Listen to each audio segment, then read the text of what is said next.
에너지 T 두 번째, 도체를 먼저 설명해 볼까요? 도체 같은 경우에는 기본적으로 우리가 알고 있는 상식선에서 정의가 뭐예요? 전류가 잘 통하죠. 원자가 T. 그래서 도체 같은 경우에는 자유전자라는 개념이 있다고 얘기를 하잖아요. 이 자유전자가 있기 때문에 외부에서 전압이 걸렸을 때 잘 흐를 수 있다. 이렇게 설명을 하는 건데, 그러면 아까 에너지 T론에 의해서 자유전자가 생기려면 전도띠가 필요하다고 했죠? 그러면 그 전도띠의 상태가 원자가 T보다 바깥쪽에 있어야 되는 건데, 그러려면 외부로부터 에너지가 공급돼야 되고, 그게 전이를 시켜서, 전자를 전이시켜서 자유전자를 만든다. 이런 이론인 건데, 지금 도체 같은 경우에는 정말 미세한, 정전기 정도로도 전류가 잘 흐른단 말이에요. 그래서 왜 그런 거냐? 전도띠가 이런 상태인 거예요. 이만큼.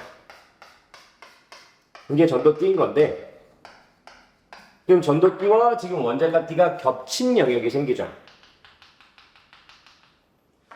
그리고 아까 했던 띠간격, 원자가띠와 전도띠 사이에 있는 간격을 띠간격이라고 할 건데, 그 띠간격이 없고 겹쳐 있다 보니까 추가적인 에너지 없이 자유롭게 자유전자를 만들 수가 있어요.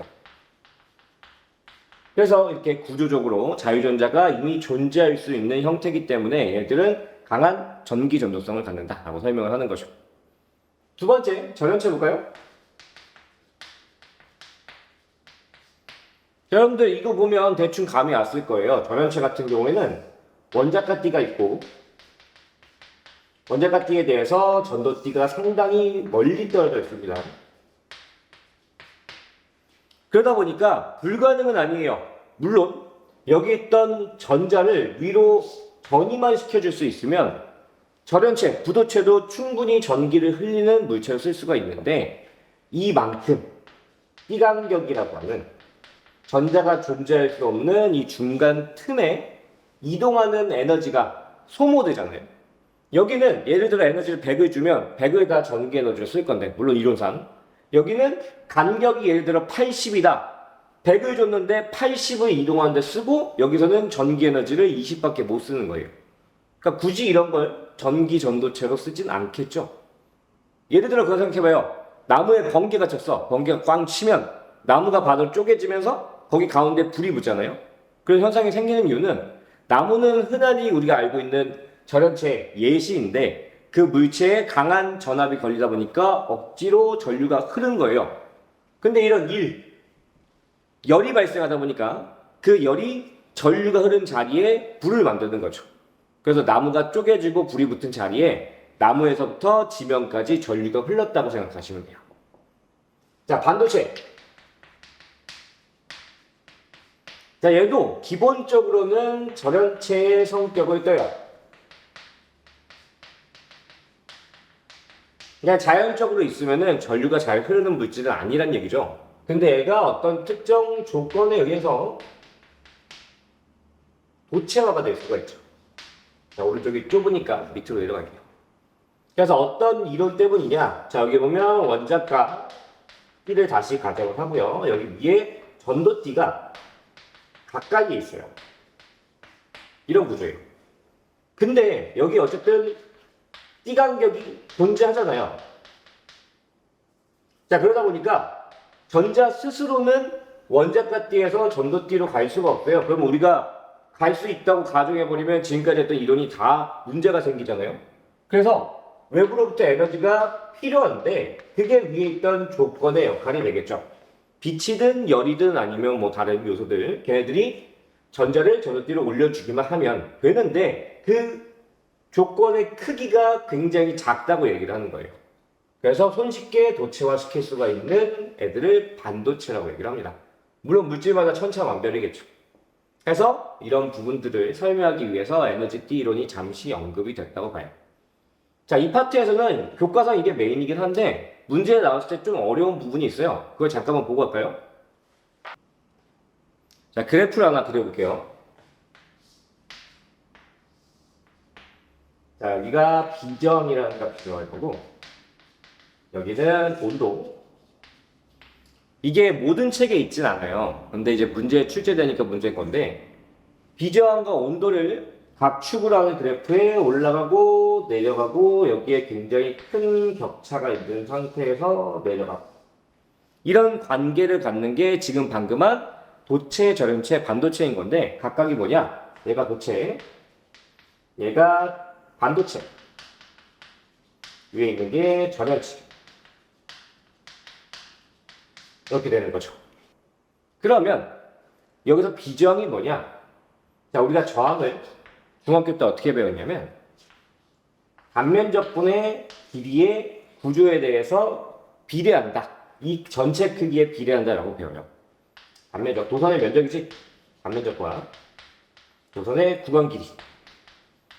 근데 이건 너무 형태적인 변수고 저항은 물질마다 다를 거 아니에요. 그렇죠? 그래서 여기는 비례 관계를 항등식으로 바꾸면 앞에 로우라고 하는 기호가 붙는데 얘를 비저항이라고 불러요. 이 B가 아닐 B자가 아니라 비유로 할 때 B자인데 그래서 물질마다 저항의 크기에 비교가 가능한 어떤 상수항이다 이렇게 생각하시면 돼요. 그러니까 이 비저항이 크다는 건 저항이 크다고 해석할 수가 있겠죠. 그럼 도체를 봅시다.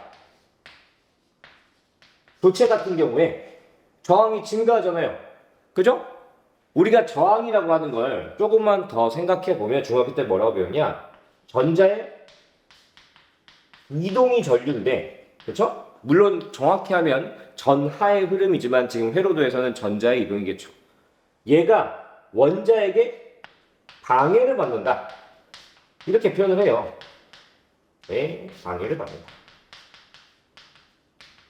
뭐 상상해 보시면 틀린 건 아닙니다. 물론 전자가 원자에게 직접 충돌할 수는 없겠지만 원자핵을 둘러싸고 있는 전자 껍데기가 있을 거잖아요. 거기에 전자가 자유전류가 흐른다고 한다면 전자로부터 청력을 받아서 흐르는데 뭐 꺾여서 간다든지 튕겨 나간다든지 이런 흐름의 장애물이 되겠죠.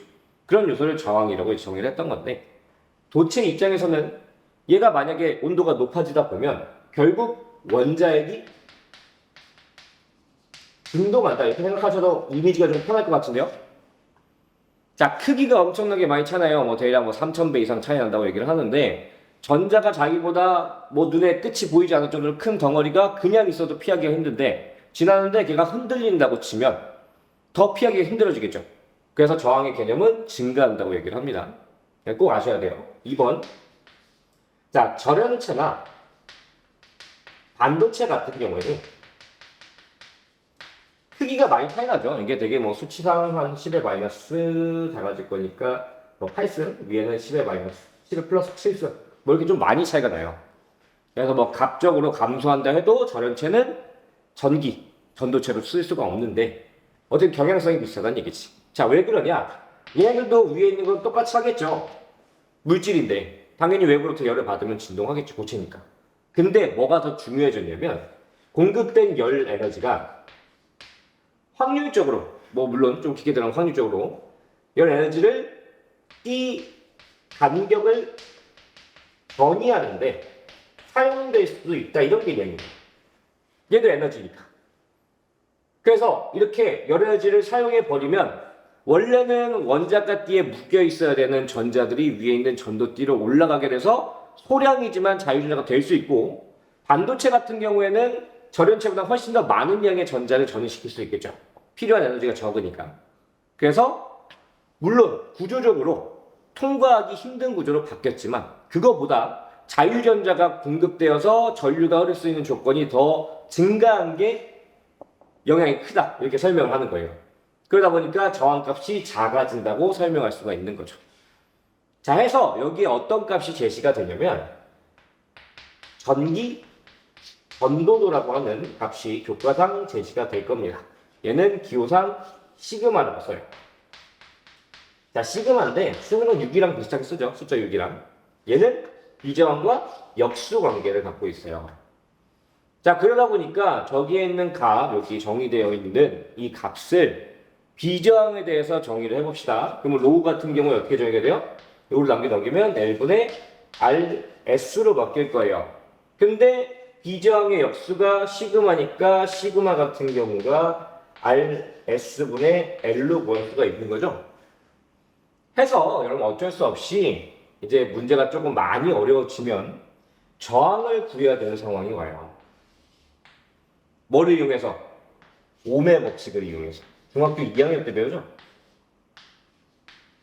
그래서 회로도를 살짝 정말 어려운 회로는 안 나요. 어차피 이게 메인 내용이 아니기 때문에 회로도가 막 복잡하게 나오진 않지만 기본적인 직렬회로 병렬회로를 풀어서 어떤 특정 저항체 크기를 결정하고 문제에서 제시된 구조를 대입해서 비저항이나 정지전도를 구하는 문제가 나옵니다. 뭐 기출 문제도 몇 개 종종 있는 걸 볼 수가 있어요.